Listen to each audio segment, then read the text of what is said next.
We discourage na mag-video muna bago ka tumawag.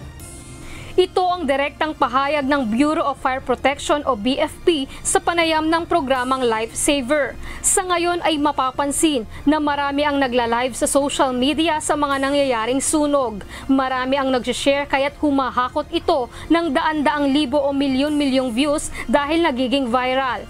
Ayon sa ahensya, hindi ito nakakatulong kundi posible pang malagay pa sa panganib ang buhay ng mga taong natatawag ang atensyon at gumagaya sa pagla-livestream. Nakikita natin, nagkasunog. Marami. Kanya-kanya pang angle yan, paganda ng angle yan. Instead na ang tao ngayon ay lumayo sa isang insidente.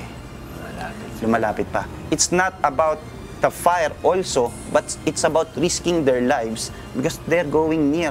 Paano kung may LPG doon or flammable material na pwede mag-cause ng explosion at nandun ka sa site? Ayon sa BFP, mas makabubuting tumawag muna ng tulong sa pinakamalapit na fire station para agad na maapula ang apoy. Pag ginawa mo yung tama, susunod na yung mga tamang bagay eh. Okay? Saka ka mag-video kung gusto mo. Pero kung ako, huwag ka na mag-video kasi pwede ka rin maging hindrance, no? Pwede ka rin nakaharang ka doon sa trabaho, area ng trabaho nila. May risk. May risk pa rin para sa'yo bilang mamamayan or community. Kabilang sa mga pangunahing dahilan ng sunog ay ang mga nakaugnay sa kuryente. Kabilang na dito ang mga illegal na koneksyon, octopus wiring, overloading na extension cord. May mga naiwang nakasaksak na appliances, gaya ng plancha o kaya naman ay napabayaang niluluto maging ang nakasinding kandila. Samantala, sa mga insidente ng sunog ay sumusugod din ang UNTV News and Rescue bilang standby medic.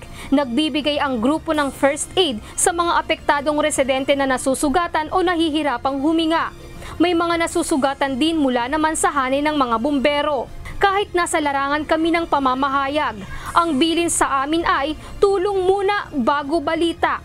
Unahin ang serbisyong makapagbigay ng pangunang lunas sa kapwa kapag may emergency gaya ng sunog.